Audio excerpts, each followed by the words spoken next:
y a concentrarnos en nuestra clase para miembros. Habíamos iniciado la última parte del libro hace 15 días, así que en virtud de que todos estos días pasaron diferentes actividades, no está de más un breve repaso para que lleguemos a lo que vamos a estar repasando hoy o terminando hoy más bien.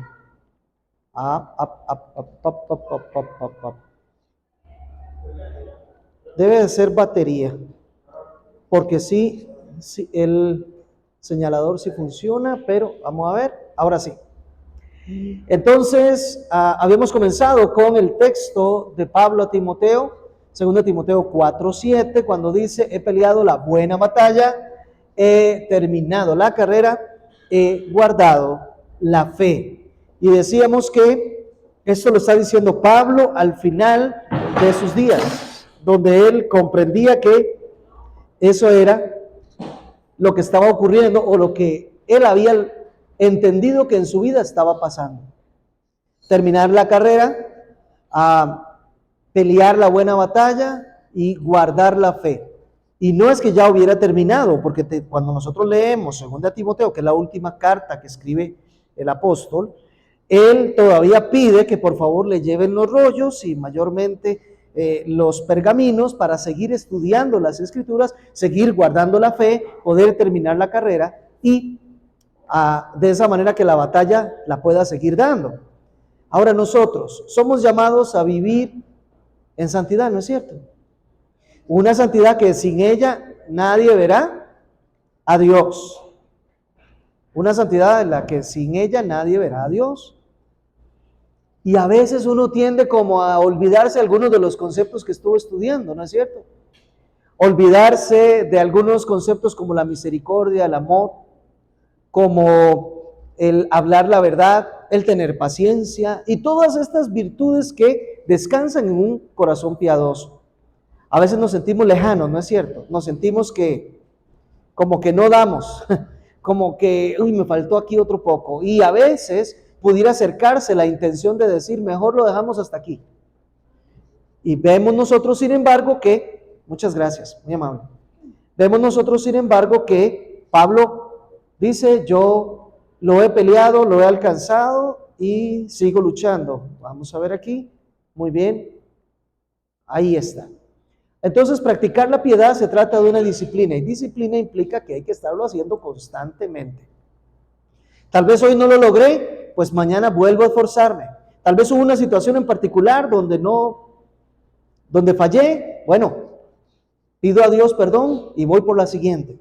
Esa es la vida cristiana, implica un compromiso serio, un esfuerzo perseverante. La perseverancia es muy importante en la vida cristiana. Recuerde que el que persevera hasta el fin obtiene la corona de la vida, ¿verdad?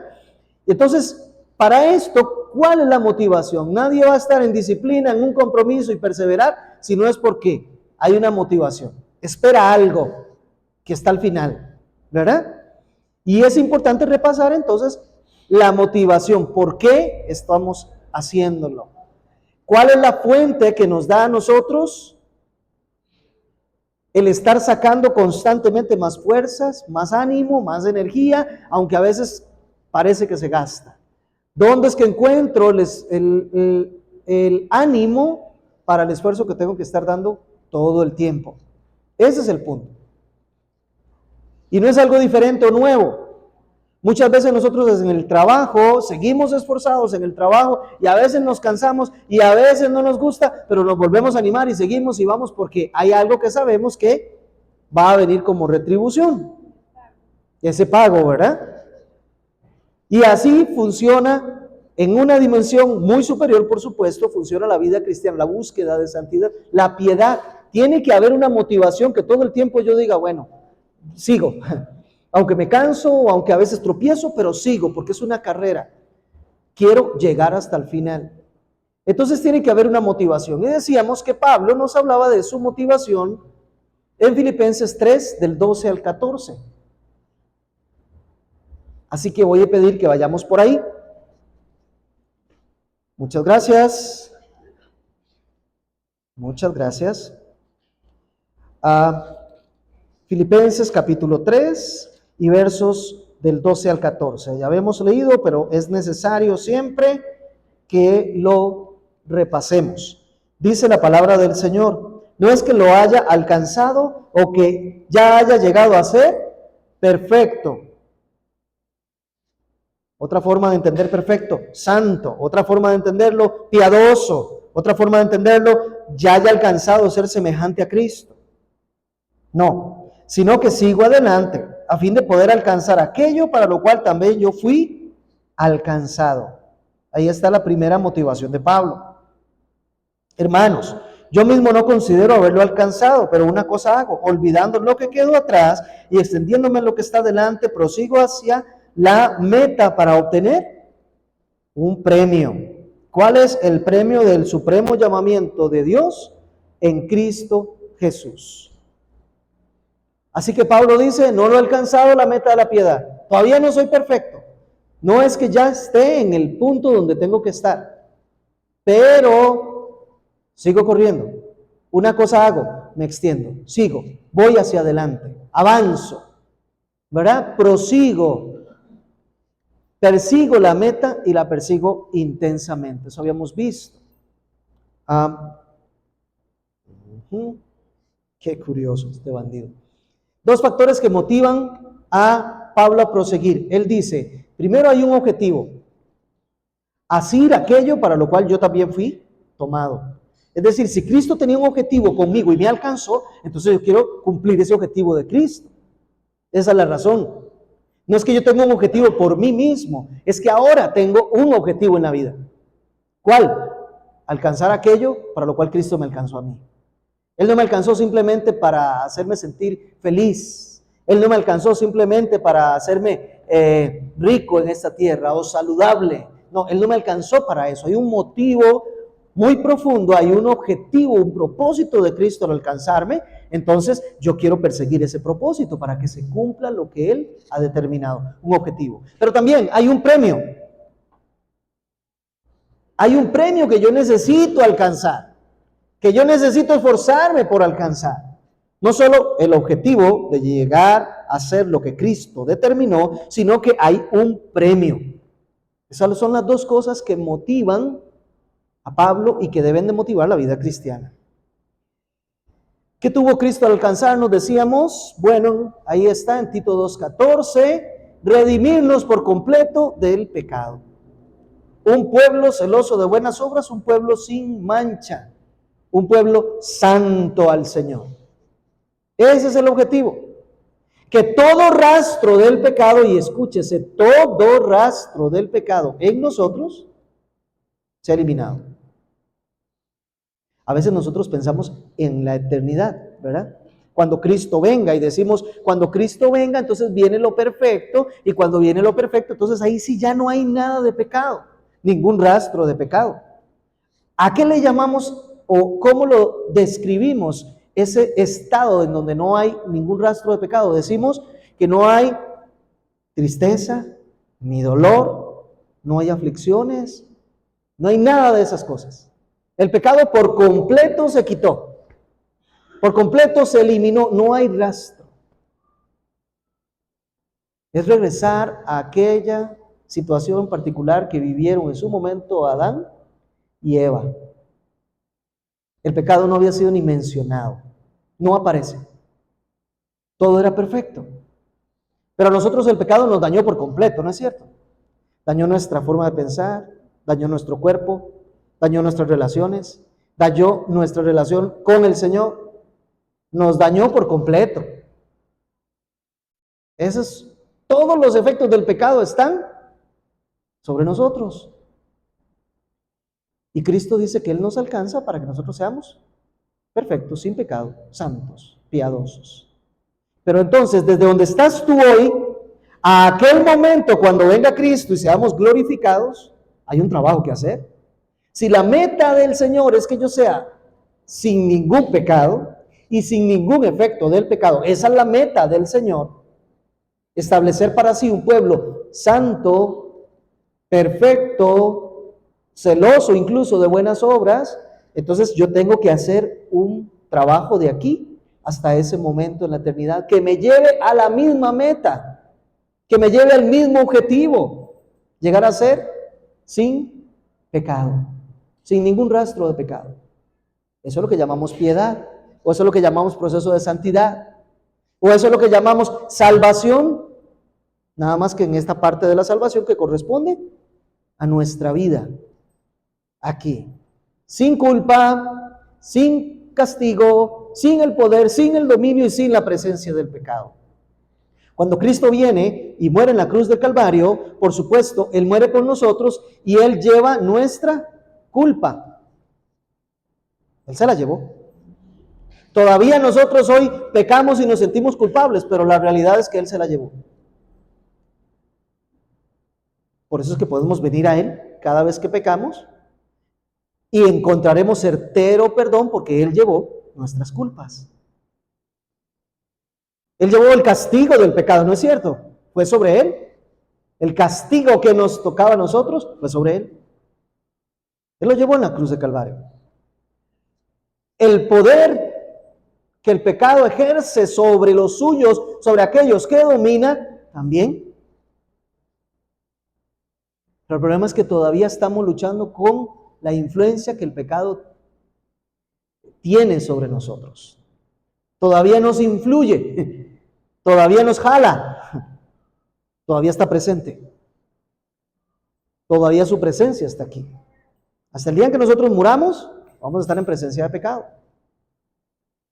Entonces nos justificamos de poder pecar.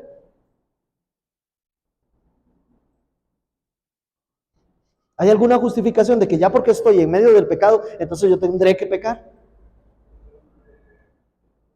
Jesucristo estuvo en medio de un mundo lleno de pecado y no se embarró.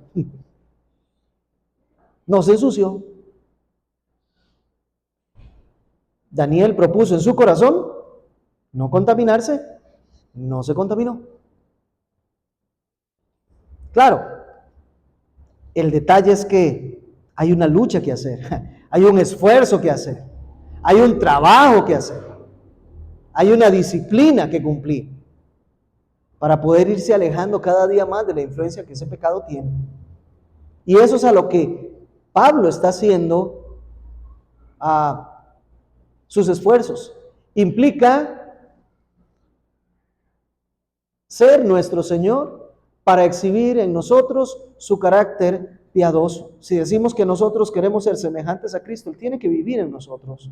Él tiene que manifestarse en nuestras palabras, en nuestros actos, en nuestros deseos, en todo lo que buscamos. Él tiene que ser manifiesto.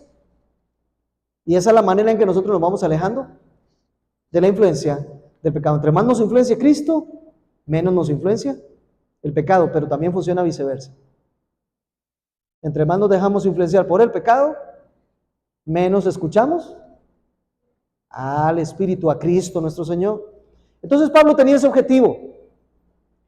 Si Cristo me salvó para ser redimido del pecado, yo voy a separarme del pecado todo lo que yo pueda. Ese es el objetivo. Esa es la motivación.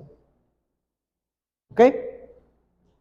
La motivación de Pablo estaba centrada en Dios y tenía plena conciencia del objetivo de Cristo, por lo que proseguía con intensidad para alcanzar la piedad. Pablo buscaba la perfección piadosa tanto que se ocupaba siempre de su corrupción interior. ¿Alguien me ayuda ahí con esos dos versículos? 1 Corintios 9, 26, 27, donde él dice que hasta tiene que llegar, si es necesario, a golpear su cuerpo y ponerlo en servidumbre. ¿Alguien me ayuda ahí, por favor? 9, 26, 27. Por tanto, yo de esta manera corro, no como sin tener meta. De esta manera peleo, no como dando golpes al aire, sino que golpeo mi cuerpo y lo hago mi esclavo, no sea que habiendo predicado a otros, yo mismo sea descalificado. Mi lucha no es contra el aire. Mi lucha no es como si no tuviera sentido. No, yo tengo una lucha muy clara. Yo tengo que luchar para poner mi cuerpo en servicio a lo que el Señor ha dispuesto. Es una lucha. Usted lucha por eso. Yo estaré luchando por eso. por decirle que no a esos deseos de la carne que son contra el espíritu. Estaré luchando constantemente. Dice, yo pongo mi cuerpo al servicio. No, mi cuerpo no me domina, soy yo el que domino. El yo cristiano, el yo en Cristo domina. Y lo pongo en servicio, en servidumbre. No sea que, habiendo traído a otros, yo sea descalificado. Él es consciente de la necesidad de estar constantemente limpiándose, constantemente luchando para quitar esa corrupción que hay. ¿Nosotros estaremos conscientes de eso y estaremos luchando o vivimos conforme lo que se nos... conforme a aquellas cosas que deseamos y que sabemos que no son las que Dios quiere para nuestra vida? Si usted dice, yo no tengo lucha, yo vivo a mis anchas, yo vivo a todos mis gustos, yo vivo para mí, para mis deseos, para mi corazón, para todas las cosas que yo quiero y que yo anhelo, entonces estaba en un problema serio. Porque si no hay lucha, podría ser que, sí, no le ha amanecido, usted todavía está en la oscuridad, usted todavía está, aunque venga a la iglesia, aunque usted participe en un ministerio, aunque haga lo que haga, si usted no tiene lucha, usted no está en Cristo. Usted no está caminando a la santidad, no tiene el principio de la santidad para que pueda caminar hacia allá. Así que, si no estás luchando, si no derramas lágrimas ocasionalmente, si no te levantas a veces diciendo, Señor, me detesto a mí mismo, porque sabiendo que debía hacer esto, no lo hice.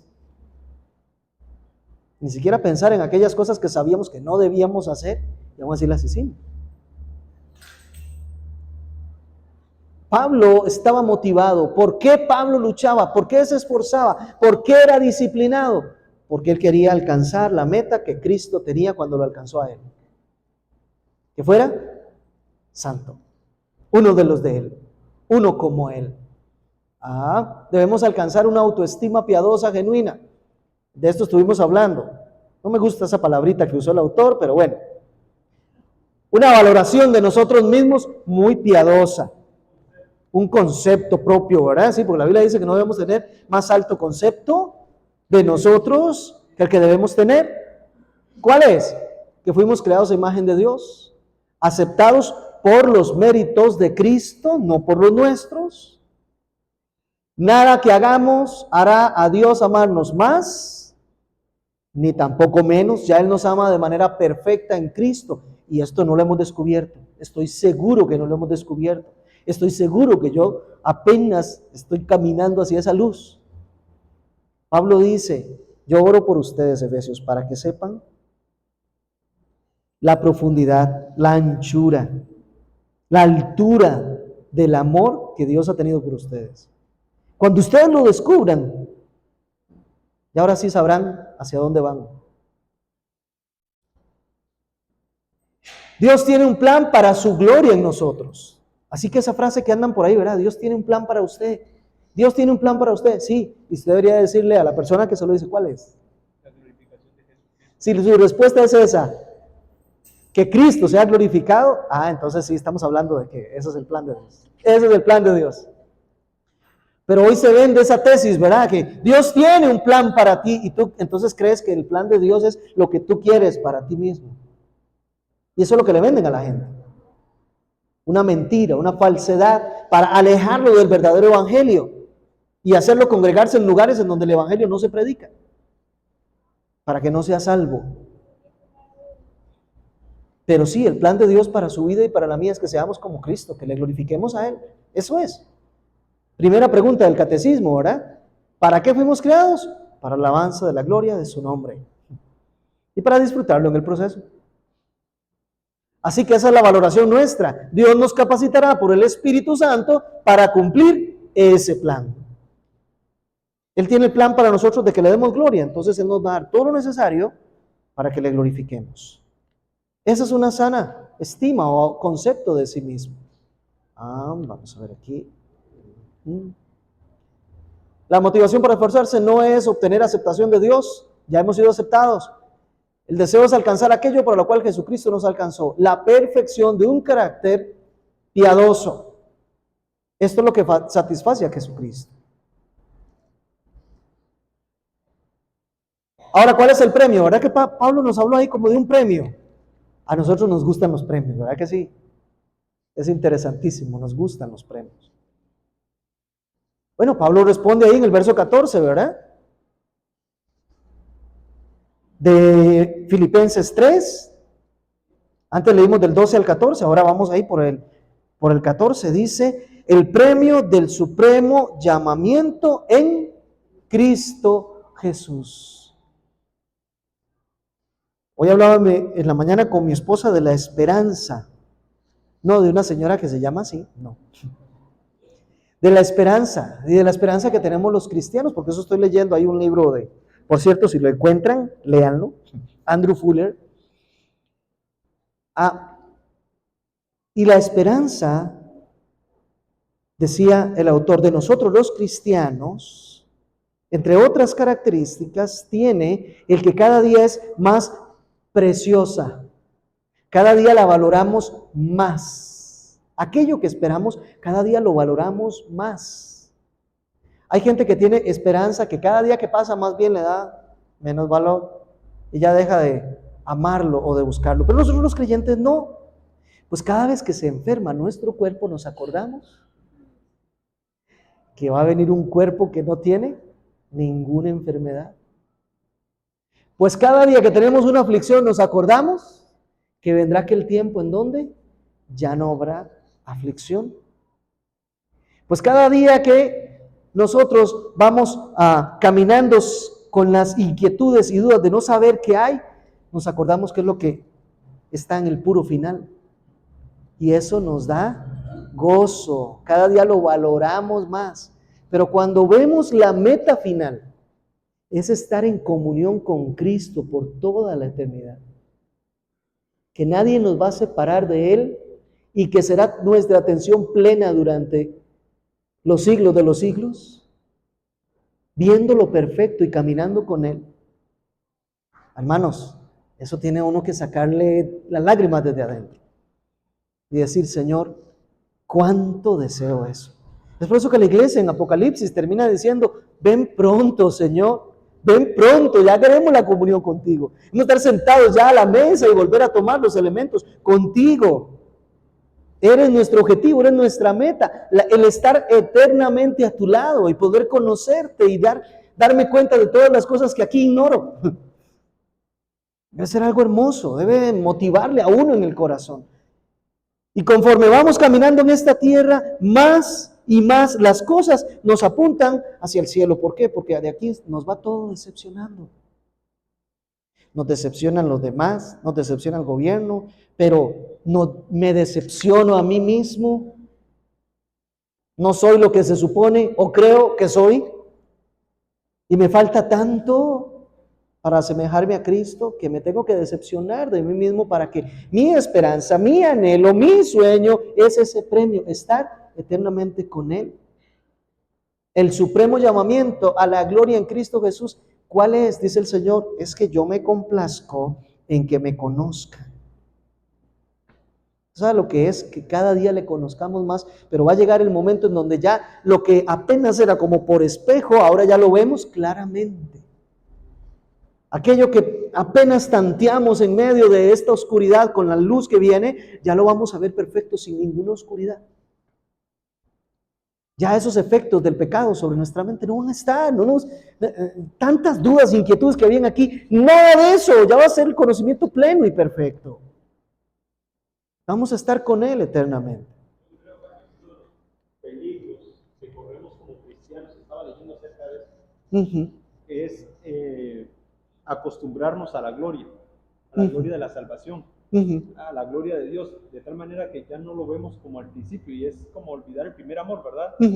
Conocemos a Dios, tenemos ese entusiasmo, ese amor, ese deseo por servirle y pareciera como que a medida vamos en el camino se va opacando, ¿verdad? Y no es necesariamente que se opaca, sino que nos acostumbramos a la gloria de Dios tanto que ya no la disfrutamos, ¿verdad? Entonces eso puede pasarnos, ¿verdad? Que ya no vemos la gloria de Dios con ojos de turista, decía alguien, ¿verdad? De sorprendernos cada día, de observar su gloria, su majestad, el deseo de su venida, el deseo de trabajar porque viene pronto, ¿verdad? Eso que tenían los apóstoles, el Señor viene pronto, trabajen, el Señor viene pronto, está por venir Jesús, la gloria venidera, y hemos perdido, de pronto podemos ir perdiendo eso, ¿verdad? Ese deseo de ver la gloria del Señor, porque ya vivimos en la costumbre de la salvación, en el núcleo de la salvación, y parece como que ya nada nos sorprende de la gloria del Señor.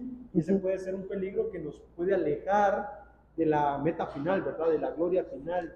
Así es, claro, excelente lo que apuntas, el sentido de asombro, el sentido de asombro, y nos acostumbramos tanto, como dice el hermano, ¿verdad? Y yo le quiero agregar más, no solo nos acostumbramos a lo que ya de su gloria vemos, sino que también nos estamos acostumbrando a que parte de nuestra experiencia es el pecado, y nos acostumbramos tanto a él, no nos dolemos, que cuando viene algo que el Señor saca, y viene algo perfecto, viene algo santo, ya nosotros no nos asombramos tanto. Nos acostumbramos tanto al pecado que ya ni siquiera logramos ver la grandeza y la gloria cuando alguien puede amarte genuinamente, con todo el corazón. Cuando alguien hace una oración por ti, ya no lo recibes con el mismo gozo que al principio, cuando decían, voy a orar por ti, y tú estabas, uy, sí, vamos al trono de la gracia, ahí donde hay oportuno socorro. Es que es ahí donde está la respuesta, no está en otra parte, ahí es donde yo necesito estar. Vayamos en oración, y cuando alguien ora por ti, está haciendo lo más grande, se está uniendo contigo y delante del trono del Señor para hacer una petición, para dejar allí una circunstancia. Y ahora nosotros lo vemos tan, como que perdemos el sentido de que eso es santo, de que eso es perfecto. Es más, venimos los domingos, y a veces venimos los domingos por rutina, y no porque venimos a encontrarnos con el Rey de Reyes y Señor de Señores, en la comunión de los santos. Yo no sé si usted entiende, pero el salmista decía, yo me alegré con los que me decían, vamos a la casa del Señor. Yo me alegré con ellos. ¿Sabe? El rey que tenía la autoridad y el poder y disfrutaba de todas las cosas que este mundo tenía. Era rico, tenía paz, fama, un montón de cosas, pero él se alegraba cuando le decían, vamos a la casa del Señor. Eso es lo que llenaba su corazón. Y él decía, yo prefiero estar en la casa del Señor un día de 1000 fuera de su casa. Ese es Salmo 133, ¿verdad? Mirad cuán bueno, cuán delicioso es habitar los hermanos juntos en armonía. Eso solo ocurre en la presencia del Señor. Solo ocurre cuando están adorando. Solo ocurre cuando están exaltando el nombre del Señor. Es ahí donde envía Jehová bendición y vida eterna. Eso es como el óleo que desciende, dice, de la cabeza y por las barbas y baja hasta los pies. Es cubrirnos del Espíritu Santo, de su gracia, de su misericordia, de su favor. Eso es algo extraordinario. Eso es algo que debe de estar los sábados en la noche y los domingos en la mañana quemando en nuestros corazones, diciendo, Señor, voy a ir a tu casa y voy a toparme con tu preciosa palabra expuesta.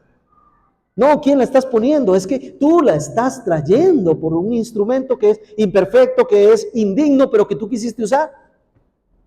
Vamos a poder estar cantando con instrumentos también indignos y injustos, pero tú los usas para que juntos cantemos a tu gloria, cantemos de tu obra, cantemos de tu gracia.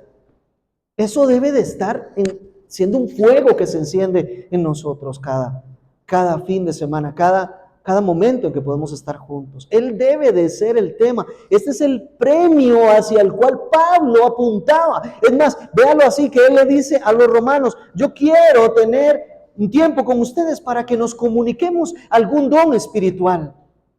¿Eso qué quiere decir? Para que yo escuche de ustedes lo que Dios les ha dado y ustedes escuchen de mí lo que Dios me ha dado y podamos compartirlo juntos. Ese sentido de lo que es santo. Y curiosamente, escuchaba a Miguel Núñez, él decía, nosotros hemos perdido esa diferenciación entre lo que es santo y lo que es secular. Y ahora todo lo que pertenece a la administración del Señor, santa y perfecta, ya lo vemos todo como cualquier cosa sencilla, como lo nuestro, y no es nuestro, es del Señor. Por eso es que cada vez que venimos al templo a escuchar la palabra, Mire, hasta ahí llega, nos vestimos lo mejor posible, ¿verdad? Porque vamos a ir a presentarnos delante de la majestad de los cielos. Y eso requiere estar bien vestido. Si no recuerden la parábola del que estuvo mal vestido en esas bodas. Hay que estar bien vestido, y aunque es un término espiritual, tiene su aplicación en la práctica. Por eso nos vestimos lo mejor posible, no para atraer las miradas de los demás con nuestra vestimenta, escúchenlo hermanas y escúchenlo hermanos, sino para presentarnos y que el único que atraiga en el templo sea nuestro Señor Jesucristo, que todas las miradas se dirijan hacia Él. Por eso pedimos que los teléfonos se apaguen, porque hay un sentido de asombro, un sentido de lo extraordinario de Dios. No te estás topando con otro hombre, no te estás topando con un rey de estos de la tierra, no, te estás topando en presencia de los hermanos con el Rey de Reyes y Señor de Señores. Estás anhelando que Él venga y hable a tu corazón. Este sentido es el llamamiento de Dios en Cristo Jesús. Pablo decía, yo cada día, como sé que me voy a presentar allá y voy a estar sentado con Él a la mesa, algo que nadie merece, pero que Él da a todos los que, diríamos en palabras de Juan, aman su venida. Entonces dice Pablo, yo me esfuerzo por estar allí, yo me esfuerzo por caminar y hacer todo lo que sea necesario para llegar ahí. Ese premio, la ciudadanía de Pablo estaba en el cielo y él lo proseguía para obtener ese premio. Él sabía que no era de esta tierra, no es que era de Tarso, no es que era tampoco de Cilicia y todos estos lugares. No, él dice, yo sé que mi ciudadanía está allá en los cielos, de donde esperamos a nuestro Redentor, también dice la Escritura. Ahí, este premio. Ahora, siempre que hay una contradicción, ¿verdad? De esas aparentes. En la Biblia siempre hay contradicciones aparentes. ¿Y por qué no me voy a atrever a decirlo y sin que, aunque pueda sonar herejía, sé que es así porque lo revela la Biblia? Y a veces hay contradicciones que no solo son aparentes, son ciertas.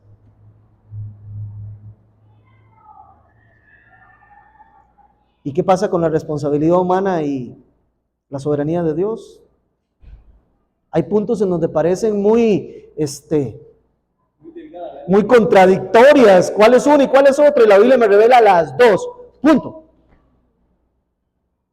Así que lo manejas ahí. Una de ellas la estamos viendo en este momento. Ya sabemos que el premio lo tenemos en Cristo, ¿verdad que sí? Ya sabemos que lo que había que pagarse por nosotros, ya se pagó, saldado, consumado es, tetelestai, pagado por completo. Ya estamos. El que cree en Cristo tiene vida eterna. Listo. Ya. Es absoluto. Pero también es absoluto de que si no golpeo mi cuerpo y lo pongo en servidumbre, es capaz que yo vengo a ser descalificado. Aunque hubiera llevado otros allá, yo quedo descalificado. Por eso se extiende. Ve que las dos cosas están. Pablo, pero no es cierto que ya el Señor te salvó, ¿sí? No es cierto que ya perteneces a los cielos, sí, pero tengo que poner mi cuerpo en servidumbre porque si no, puedo ser descalificado. ¡Wow! ¿Cuál de las dos son bíblicas? Las dos. ¿Cuál de las dos tiene la razón? Las dos. Hay un concepto que maneja Juan en Apocalipsis, y Juan nos revela que van a ser entregadas coronas a los santos, ¿verdad? Por sus obras aquí en la tierra. Claro. Pero que luego esas coronas van a ser derramadas a los pies de Jesucristo. Claro. Entonces, el premio pareciera que Juan y Pablo seguían era llevar una adoración a Dios, y no solamente terrenal, sino celestial. Amén. Y el extenderse a lo último es poder darle la gloria a Dios para poder, hasta lo sumo, poder honrar el nombre de Jesucristo, ¿verdad? Y ser descalificado, parece que Pablo entiende que también su propio ministerio puede ser pasado por fuego y quedar en nada. Y quedar en nada. Si él no se esfuerza con un conocimiento, con un temor reverente a Dios, entonces no está haciendo nada para el Señor, está haciendo para su propia gloria, y esto al final no va a terminar siendo una corona al Señor, una gloria al Señor, una honra al Señor. Y eso también deberíamos cuidarnos, ¿verdad? Con temor reverente. Estar por supuesto. trabajando no solamente arduamente, sino con el objetivo claro, por qué lo estamos haciendo, ¿verdad? Amén. Gracias, gracias. Eso nos centra muchísimo en por qué estamos sirviendo al Señor. Y si no estamos sirviendo, entonces ¿por qué no estamos sirviendo al Señor también, verdad? Pero la gracia de la vida eterna siempre produce perseverancia. Aquel que tiene su mirada puesta en el Redentor y en la vida que Él le ha ofrecido, persevera, se mantiene hasta el fin. Como el que va corriendo en una competencia, él, aunque sea de 42 kilómetros, él sigue corriendo, que vaya por el 5 o por el 6, sigue porque no ve la meta ahí, pero sabe que está ya al final. Y pasó el kilómetro 10, y pasó el kilómetro 15, y pasó el kilómetro 30, y él no ha visto la meta, pero sabe que está al final. Y él va hasta allá. Y el punto aquí, entiéndase, no es una competencia entre hermanos para ver quién llega primero. Esa no es la competencia. La competencia se trata de llegar al final. Ese es el punto. Porque muchos que conocemos se quedan en el camino. Así que no puede existir en quien tenga vida eterna una indiferencia o una autocomplacencia. No puede existir. No puede existir. Porque su meta no es su calma o su tranquilidad aquí en esta tierra. Esa no es la meta. La meta es la gloria de Cristo. Esforzarse, luchar contra sí mismo, contra sus deseos. Negarse a sí mismo. Eso no son las palabras de Cristo. El que quiera seguir en pos de mí, niéguese a sí mismo, tome su cruz cada día y sígame. De eso se trata. Entonces, quien verdaderamente quiere seguir a la santidad porque Cristo mora en él, sabe que hay un premio que quiere alcanzar y ese premio lo lleva hasta el final. Jesús dijo, yo les doy la vida eterna. Eso dice Juan 10:28, pero él dice, esfuércense por entrar por la puerta estrecha, y eso lo dice en Lucas. Entonces, Señor, ¿tú la das o yo me tengo que esforzar? Las dos cosas son palabras de nuestro Señor Jesucristo. Yo les doy vida eterna, pero esfuércense, ¿sí? La soberanía de Dios es un hecho explícito en la Biblia. La responsabilidad del hombre también es un hecho explícito en la Biblia. Entonces, ¿qué querría decir, qué quiere decir ese descalificado? Era más o menos lo que el hermano estaba mencionando, ¿verdad? Habrá creyentes que, como dice Pablo, aunque por fuego, pero alcanzaron salvación. Fueron alcanzados por el Señor. Pero toda la obra que hicieron aquí, no quedó nada. Nada de eso dio gloria a Dios. Todo lo hizo para su propia gloria. No se ocupó de su salvación. Hay que ocuparse de la salvación con temor y temblor. Pero en cambio, habrá otros que por la gracia del Señor unieron lo que aparentemente no se puede unir, es la gracia del Señor a su responsabilidad, su esfuerzo. Y estos trabajaron para la gloria de Cristo. Por supuesto que tiene que haber coronas. ¿No le parece que Dios es justo? Tiene que haber coronas. Tiene que haber a la obediencia premios. Claro, lo que nos dice la Escritura, como nos decía el hermano, estos premios son para recibirse y de inmediato decirle, Señor, si se hizo, lo fuiste tú el que lo hiciste, no fui yo. Tú lo habías determinado desde antes. Yo solamente respondía a lo que tú decías, pero fuiste tú. No es para presumir las coronas en medio de todos los que no tienen corona. No se trata de eso. No hay lugar en los cielos para la vanagloria o el orgullo. Solo hay lugar para que la gloria se le dé a uno solo, nada más. Así que ahí es donde está el tema.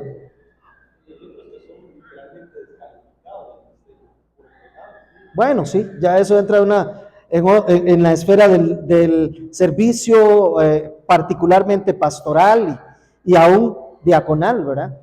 Pero aquí a lo que vamos es que las palabras de Cristo nos dan seguridad. Yo les doy vida eterna. Él la concede. Y eso descansa en nuestra alma, ¿no es cierto?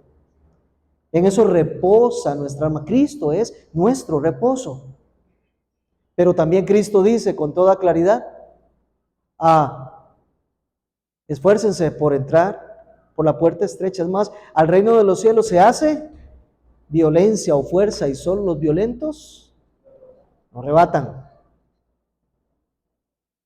Es que no entendemos que las dos cosas están juntas, porque primero está la gracia y luego viene esa gracia mostrada en el esfuerzo humano, esa gracia derivada en eso.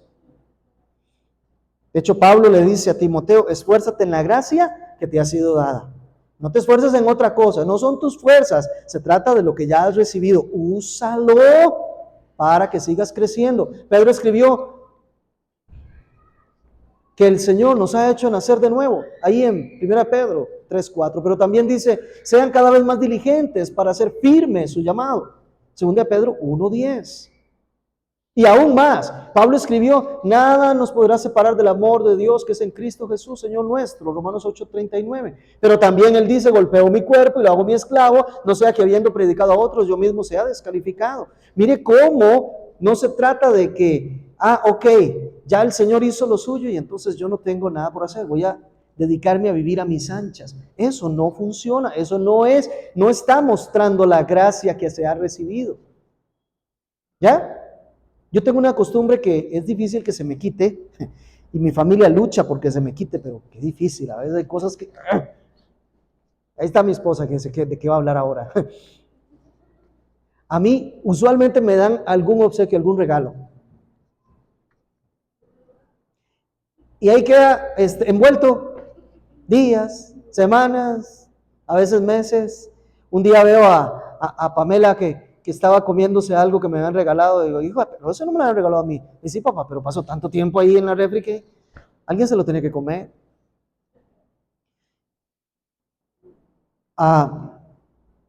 Así pasa muchas veces con nosotros. Tenemos la gracia de la vida eterna. Tenemos la gracia de que nos ha sido dado Jesucristo. Pero pareciera como que lo tenemos ahí envuelto y guardadito.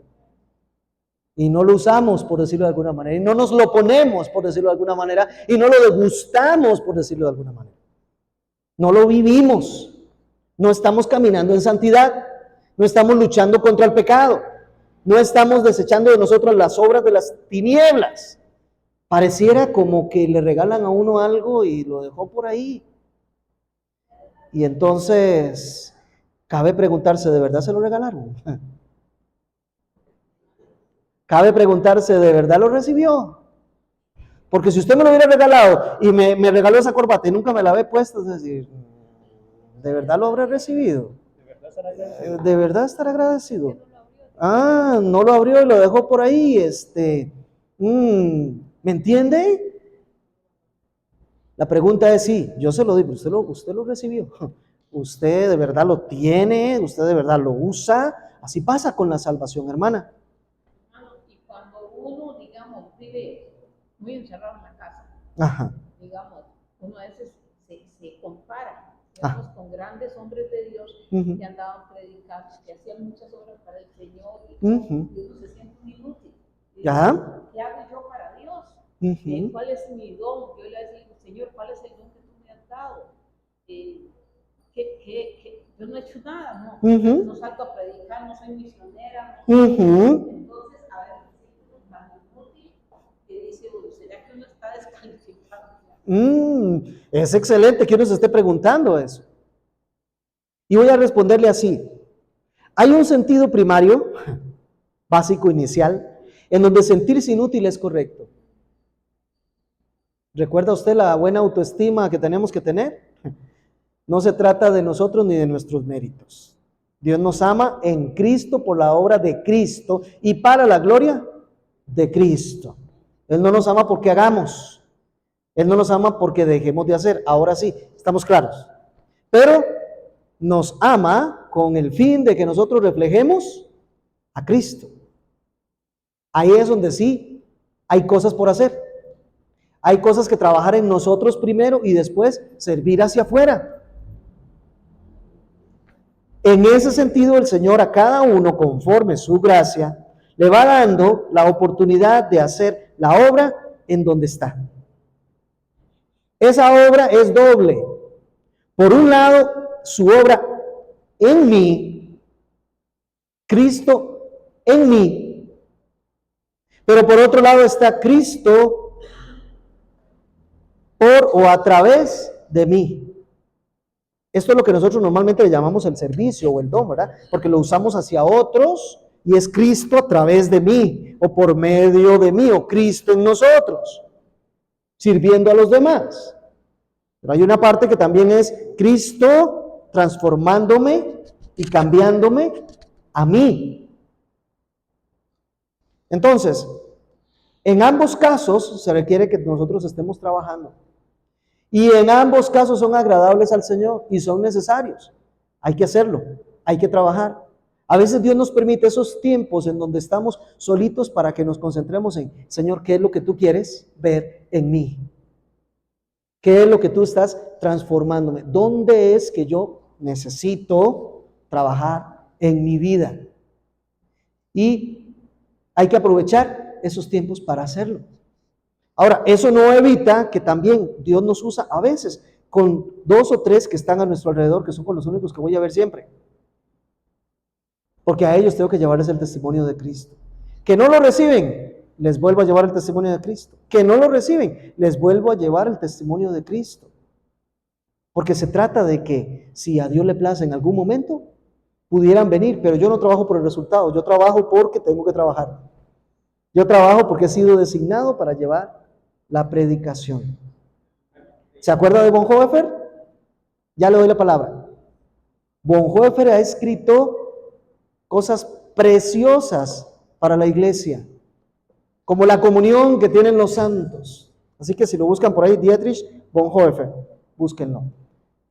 Un hombre que estuvo encarcelado, solito, escribiendo de la comunión de los santos.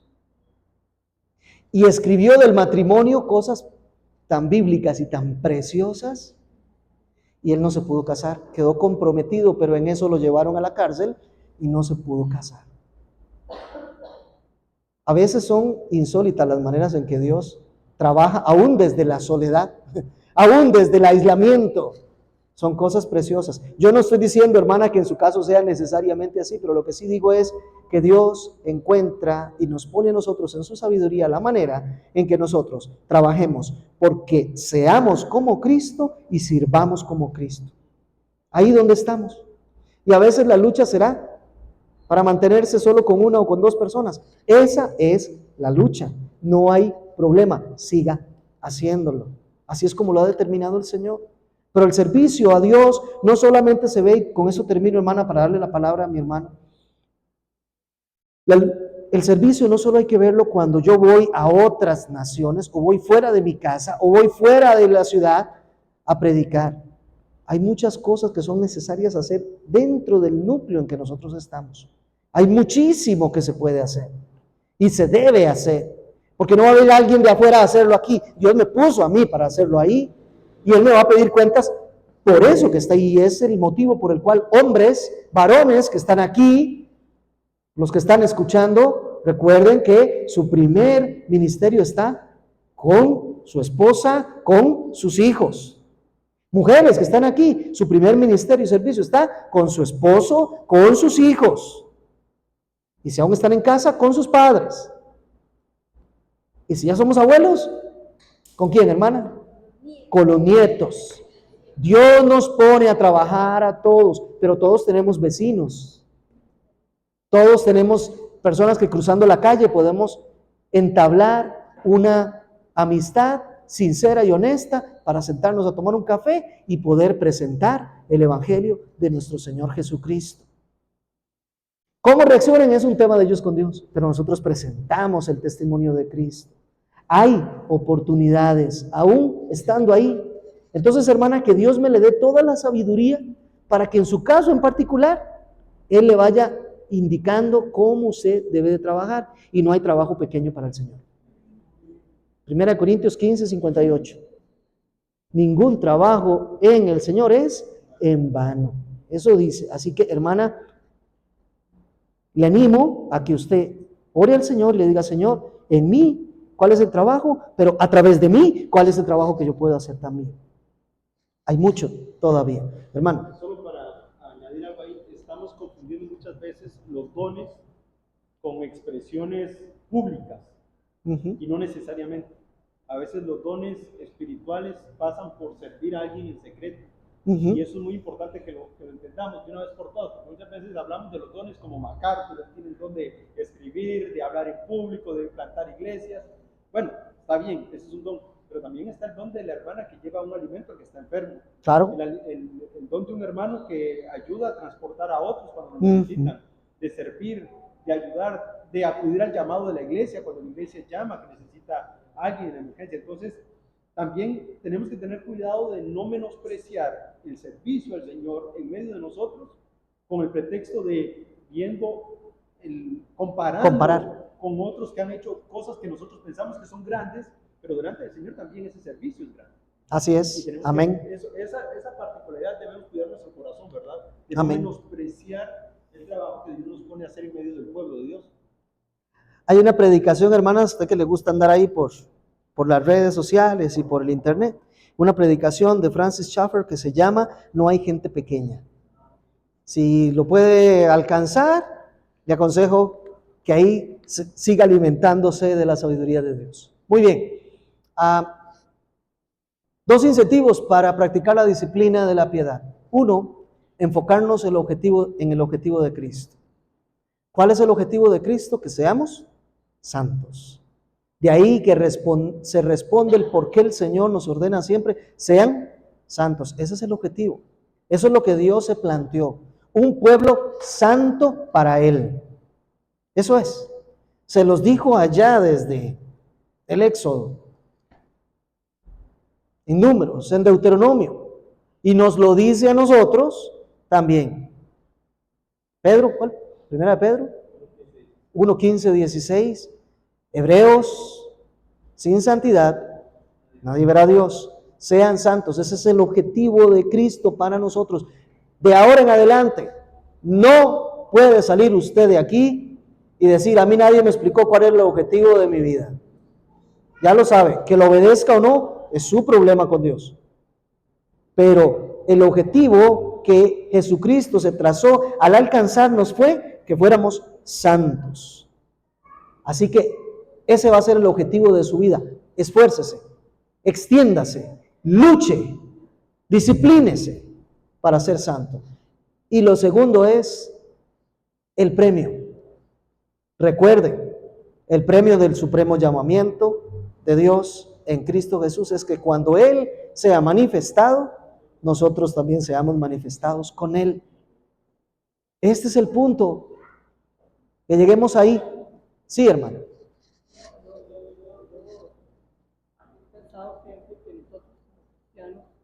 Nuestra vida es una lucha. Ajá. Porque nosotros estamos expuestos constantemente al pecado. Vivimos en medio del pecado. Ahora que lo practique, ya eso es mi decisión. Como estudiamos aquí hace tiempo del dominio propio. Hay que pedirle a Dios que tengamos ese dominio propio en todo, en nuestras acciones, en nuestra mente, que se dan acciones, ¿verdad?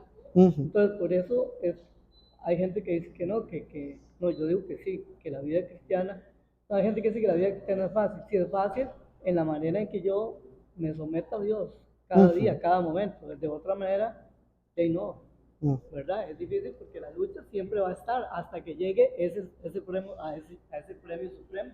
Amén. Amén. Y eso es lo que Pablo dice en 2 Timoteo 4, 7 al 8. He peleado la buena batalla. He corrido la carrera. He guardado la fe. Por lo demás me está preparada una corona que el Señor tiene, no solo para mí, sino para todos los que han creído. ¿Le gustaría ese premio? ¿Le gustaría tener bien claro ese objetivo en su vida y que no haya ningún otro? La gente le gusta a principio de año, ¿verdad? Como que los objetivos o propósitos, las metas. ¿Qué tal si usted dice, mi meta este año es ser santo? Y el que sigue, y el que sigue, y el que sigue, por supuesto. Pero si se va a plantear algo, plantéese ser santo. Y usted sabe que va a requerir del poder del Espíritu Santo. ahí está, tómelo. Porque está dispuesto para nosotros. Entonces, creo que hasta ahí era que teníamos. Y vamos a orar. Yo creo que ya aquí se va. No, hay que barrer. Y yo creo que tenemos que entender algo. En nuestras fuerzas no se logra. ¿Ok? Usted puede plantearse todos los objetivos y las metas y anhelar el premio. Pero recuerde, no es en sus fuerzas. Es en el poder del Espíritu Santo, en dependencia del Espíritu Santo de Dios. Aquí no estamos alimentando un humanismo, no, todo lo contrario. Estamos alimentando la esperanza y la fe en Cristo Jesús, en el poder del Espíritu Santo. Sí, tenemos que hacerlo, sí, somos llamados, estamos obligados, pero no olvidemos que es en el poder del Espíritu Santo. Y, como dijo alguien por ahí, teniendo tan gran nube de testigos, corramos con paciencia la carrera que tenemos por delante, despojándonos de todo peso y del pecado que nos asedia, entendiendo que los ojos están puestos allá en el premio, en Cristo nuestro Señor. Nuestro buen Señor, muchas gracias porque tú eres la razón, el motivo, eres la fuente y el objetivo de nuestra vida. Ayúdanos a tener esto bien claro por encima de todas las cosas, Señor, por favor. Lo necesitamos, estamos tan distraídos en este mundo.